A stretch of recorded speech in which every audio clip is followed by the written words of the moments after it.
শর্ত অনুযায়ী নৃত্য করি তাহলে মনে হয় অনেক সুন্দর হয়। এবার কথা শুনে শ্যামসুন্দর বলছে, এতক্ষণ ছিলাম বেশ ভালোই ছিলাম, আমার ভগবান তো চতুরের শিরোমণি বাবা, চাতুরতা করে করে মানে এমন ভাবে সমস্ত ভক্তকে তিনি পরীক্ষা করে, এমন ভাবে পরীক্ষা করতে করতে করতে করতে শেষ মুহূর্তে নিয়ে আসেন, তা কিন্তু কেউই জানে না। এমন তিনি চতুরতা করেন বাবা, যেদিন ওই কুরুক্ষেত্রের যুদ্ধটা শেষ হয়ে গেল, কুরুক্ষেত্রের যে যুদ্ধটা শেষ হয়ে গেল, যুধিষ্ঠির রাজা হয়ে, হস্তিনাপুরের রাজা হয়ে, পঞ্চ পাণ্ডব আনন্দে উৎফুল্লিত হয়েছে। আর কৃষ্ণের পিসি কৃষ্ণের পিসি হচ্ছে মাতা কুন্তি দেবী। সেই কুন্তি দেবী সম্মুখে ভগবান কৃষ্ণচন্দ্র বলছে, ও পিসি, আজ সামান্য একটু জায়গার জন্য, জমির জন্য, থাকার আশ্রয়ের জন্য আজ ভাইয়ে ভাইয়ে কত হানাহানি, কাটাকাটি, মারামারি হয়ে গেল সামান্য জায়গা জমির জন্য। তো আজ অনেক কষ্ট সহ্য করে, অনেক যন্ত্রণা সহ্য করে, অনেক লাঞ্ছনা সহ্য করে তোমার ছেলেগণ আজ রাজা হয়েছে, রাজ ঐশ্বর্য ফিরে পেয়েছে। তোমার আজ আনন্দের সীমা নেই। কত কষ্ট সহ্য করে, কত যন্ত্রণা সহ্য করে বনে বনে তুমি রাজ মাতা হয়েও ঘুরে ঘুরে বেরিয়েছো, কত কষ্ট সহ্য করেছো কৃষ্ণা। তাই এতদিন অনেক কষ্ট করেছিলে বলে আমি কৃষ্ণ হয়ে তোমাদের সঙ্গ দিচ্ছিলাম মাত্র। এবার অপিসীমা, আমার কাজ এবার শেষ হয়ে গেছে, তুমি আমায় আশীর্বাদ করো পিসিমা। তোমার ছেলে করে রাজা হয়েছে, তুমি রাজমাতা হয়েছে, তোমরা সবাই মিলে সুখে থাকো। আর এবার তোমাদের সম্মুখ থেকে আমি এবার যাই পিসিমা। কথাটা বলার সঙ্গে সঙ্গে রাজমাতা কুন্তির মনের মধ্যে অমঙ্গল ডেকে উঠল, হৃদয় উঠল। কৃষ্ণ কৃষ্ণ একই কথা বলল, কোনদিন তো কৃষ্ণ যাই কথাটা বলে না, তাহলে আজ আমাকে বললো এবার আমি যাই কৃষ্ণ। যখন আমার কাছ থেকে কৃষ্ণ যাই বলে, অবিসীমা আমি এবার আসি কৃষ্ণ, তাহলে আজ আমি যাই বললো, তাহলে কি আর কোনদিন কৃষ্ণ আমাদের কাছে আসবে না? রাজ ঐশ্বর্য পেয়েছি বলে, রাজমাতা আবার হয়েছি বলে কৃষ্ণ কি আমাদের সঙ্গ ছাড়া করবে? আর যখনই বললেন বাবা, মনে পড়ে গেল, হ্যাঁ, রাজ ঐশ্বর্যে সুখে থাকলে, আড়ম্বরে থাকলে কোনোদিন কৃষ্ণ পাওয়া যায় না। হাজার দুঃখের মধ্যে থাকলেও যদি কৃষ্ণ পাশে থাকে, সকল দুঃখ জয় করা যায়। তাহলে আজ হচ্ছে কৃষ্ণ আমি যাই, তাহলে কৃষ্ণ কি কোনদিন আসবে না? তাহলে এত দুঃখ যন্ত্রণা সহ্য করেছি, দুই পক্ষ ভাগ হয়ে ভাইয়ে ভাইয়ের মধ্যে যুদ্ধ হয়ে আমরা যুদ্ধে জয়লাভ করেছি। কেন? যে পক্ষে কৃষ্ণ রয় সেই পক্ষে কোনদিন পরাজয় হয় না। আর যখনই পরাজয় হয় না, তাহলে কৃষ্ণ ছিল বলে আমরা পেয়েছি, এবার কৃষ্ণ চলে যাবে বলছে, তাহলে কোনদিন আসবে না। যুধিষ্ঠিরকে আদেশ দিলেন, বাবা যুধিষ্ঠির নেমে আয়, নেমে আয় বাবা ওই রাজ সিংহাসনে থেকে, আমাদের দুঃখ যন্ত্রণাই হচ্ছে সঙ্গের সাথে, ভক্তের চিরদিন দুঃখই হচ্ছে সাথী। কৃষ্ণকে যে রাজ সিংহাসনে পেলে অন্তর আত্মা কৃষ্ণকেও ভুলে যেতে হয়, যুধিষ্ঠির এমন রাজ সিংহাসনে পরিত্যাগ করে আমরা সবাই মিলে কৃষ্ণের সঙ্গে থাকবো। পাশে ছিল ভিড়। বলছি, ওমা, তুমি আজ কি কথা বলছো? কত কষ্ট সহ্য করে, কত যন্ত্রণা পেয়ে আমরা বনে বনে ঘুরে ঘুরে আজ আমরা যুদ্ধে জয়লাভ করে আজ আমরা রাজ ঐশ্বর্য ফিরে পেয়েছি। আজকে আমরা সমস্ত কিছু ফিরে পেয়ে সমস্ত কিছু অবলীলায় হারিয়ে দেব। না মা, এমন কথা বলো না। ওরে ওরে যুধিষ্ঠির, ওরে ভীম, ওরে নকুল, যে রাজ ঐশ্বর্যে থাকলে স্বয়ং ভগবানকে ভুলে যেতে হয়, ওই রাজ ঐশ্বর্য আমাদের দরকার নেই। হাজার সঙ্গে নিয়ে যদি কৃষ্ণকে আমরা পাশে পাই, তাহলে সেই দুঃখই আমাদের কাছে অনেক শ্রেষ্ঠ। তাই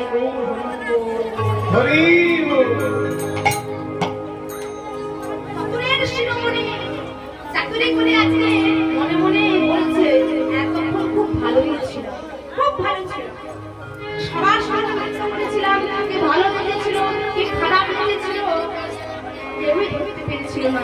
এবার যদি আলাদা আলাদা করে নৃত্য করি, তাহলে তো বাবা রাধারানী, এই রাধারানী হচ্ছে রাজার কন্যা, রাজগুরু ধরে সে নৃত্য শিখেছে। তা ও যদি আলাদা নৃত্য করে বাবা, রাজগুরু ধরে নৃত্য শিখেছে, খুব সুন্দরভাবে নৃত্য পরিবেশন করতে পারবে। আর আমিও নৃত্য শিখেছি বটে, তবে রাধারানীর মতো অমন বড় বড় গুরু ধরে নয়, বড় বড় গুরুদের ধরে। আর যখন নৃত্য শিখেছি বললো নৃত্য করতে হবে, রাধারানীকে আগে নৃত্য করতে হবে, কারণ রাধারানী হচ্ছে রাজকন্যা, বেশি কষ্ট সহ্য করার ক্ষমতা, বেশি দুঃখ সহ্য করার ক্ষমতা রাধারানীর নেই। তাই আমি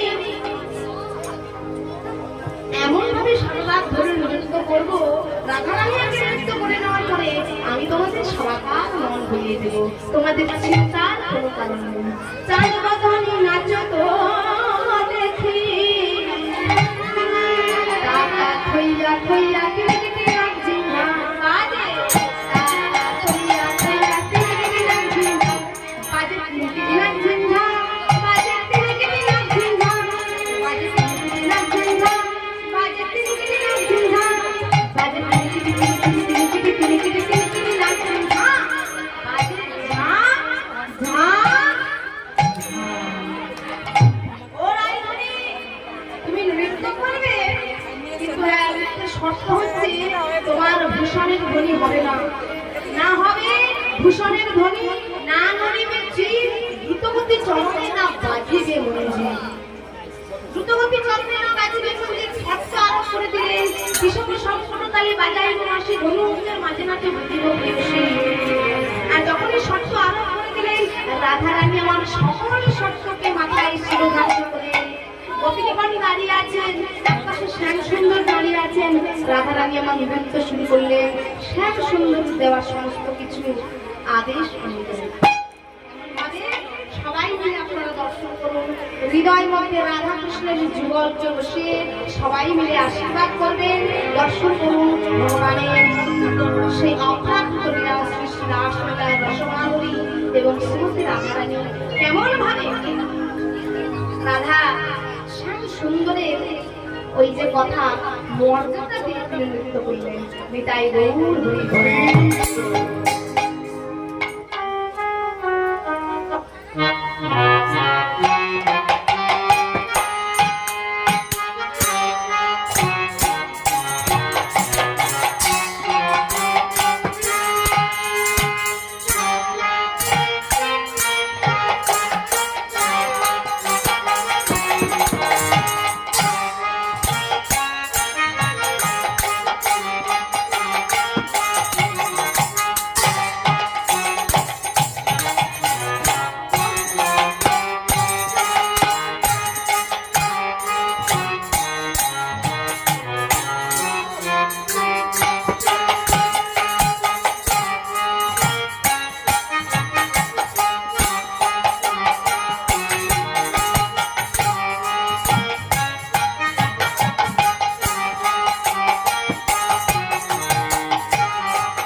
তখনই শ্যাম সুন্দর আবার মনে মনে ভয় পেয়ে গেল। কেন?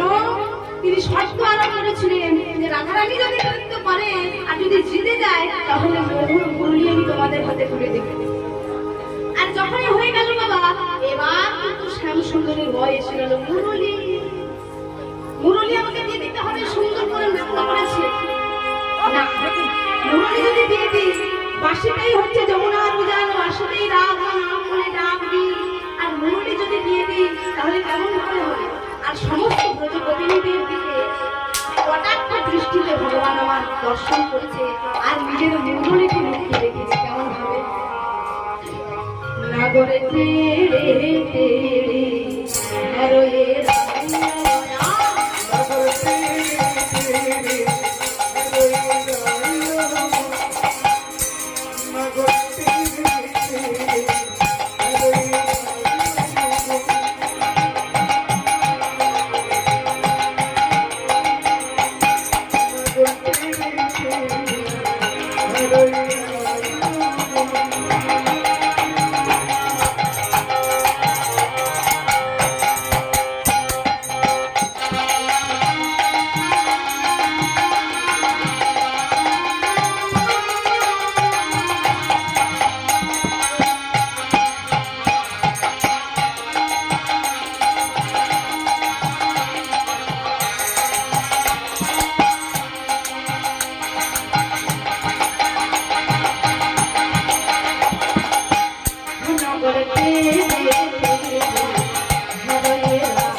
এবার আমরা বলছি না নড়িবে গন্ড মুন্ড নুপুরের গড়াই, না নড়িবে বনমালা বুঝিব বড়াই।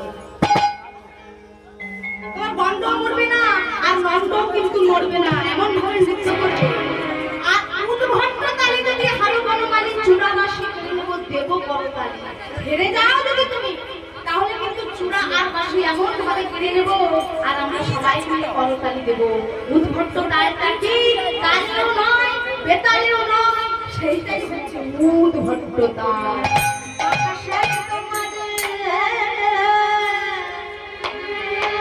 তোমায় নাচতে হবে তাদিনে খেতা ঠকরু নাচি সিংহা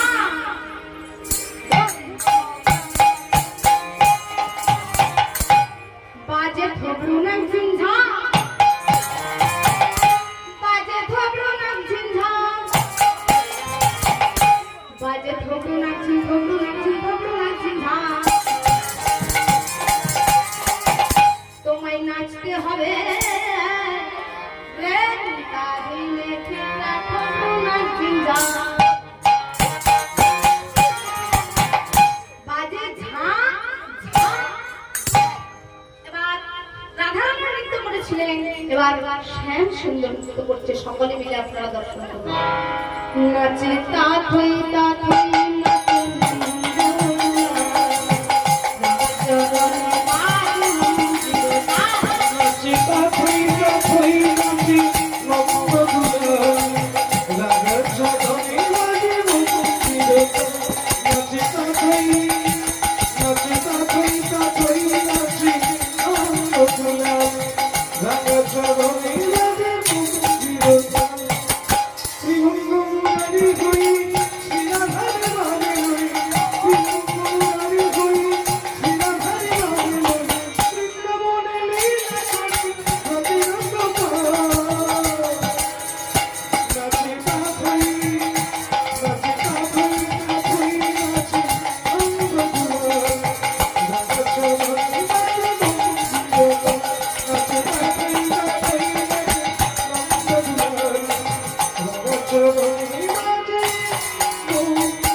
রাধারানী নৃত্য করেছে কিন্তু শ্যাম সুন্দর আমার নৃত্য করে না মুখটাকে লজ্জিত করে অবনত মস্তকে রয়েছে রাধারানী বলছে শ্যামনগর তোমার এত কিসের চিন্তা শ্যাম সুন্দর বলছে আমি আর মুখ দেখানোর অবস্থায় নেই গো রানী এত সুন্দর করে তুমি নৃত্য করেছো আর আমার মুখ দেখানোরই যোগ্য রইল বলে এত চিন্তা করার কোনো দরকার নেই তুমি আর আমি দুইজনেই সমান রাধে কৃষ্ণ কৃষ্ণ রাধে কৃষ্ণ কৃষ্ণ জয়া রাধা জয়া রাধা কৃষ্ণ কৃষ্ণ আমরা দুজনাই নেচেছি রাধা শ্যাম শ্যাম রাধা দুইজনেই আমরা সমান দুইজনেই নৃত্য করেছি তোমার মন খারাপ করার কোনো দরকার আর যখন দুইজনে মিলে আনন্দ হয়েছে সেবা করার সখীগণ বললেন রায় এবার তুই শ্যামের পাশে দাঁড়া এত সুন্দর রজনী আমরা এত সুন্দর ভাবে আপ্যায়ন করলাম আনন্দিত হলাম সকল গোপী এক এক কৃষ্ণ হয়ে সবাই মিলে প্রাণপতি রূপে মানে যত গোপী তত কৃষ্ণ হয়েছিল আজকে রাসলীলাতে সবার মনোবাঞ্ছা পূরণ করেছে আজকে এই লীলাকে স্মরণীয় করে রাখতে হবে আমাদের কাছে চিরস্মরণীয় হয়ে থাকবে আরো বেশি করে চিরস্মরণীয় করার জন্য তোরা এবার বহু জানাই যুগল হ আমরা সেই যুগল মিল দর্শন করে আমরা যুগলের গান আমরা সবাই গাই এটাই গৌর দাঁড়িয়েছে দুইজনে যুগল হয়ে আকাশের চাঁদ এসে সেই চাঁদের সমস্ত জ্যোতি রাধা কৃষ্ণের যুগলের উপর ফেলছে আর সেই দর্শন করে সেবা করা সখীগণ সুন্দর করে মিলনের গান গাইছেন কেমন ভাবে সুন্দর রাধিকার শোনে মিলন কান্নাইয়া গো দেখো দেখো সুন্দর সুন্দর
রাধিকার সারা নাই গো, দেখো সুন্দর সুন্দর কইয়া। শ্রীমতী রাধিকার সারা নাই গো, দেখো সুন্দর সুন্দর কথা কইয়া, সুন্দর সুন্দর কথা কইয়া। জ্ঞান দাসতে বলে বলে হারি যায় আহারে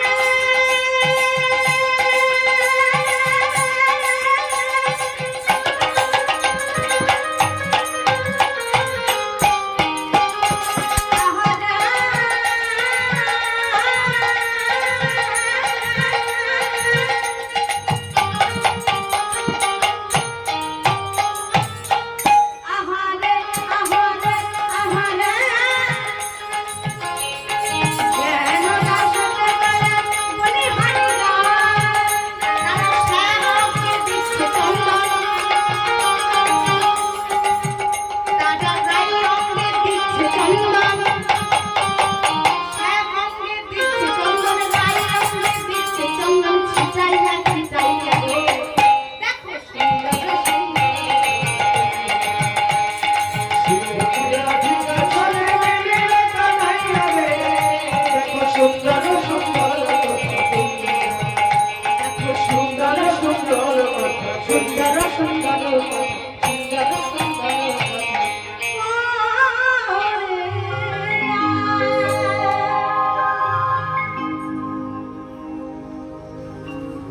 আর সমাগত কৃষ্ণরাই গৌর ভক্তমণ্ডলী সবাইকে রাধা রমণে নাচে ঢিলে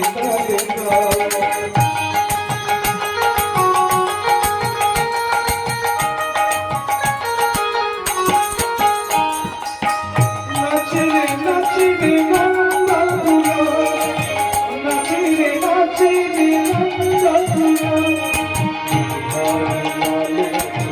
শ্যামলে পার রাধা রমণে নাচে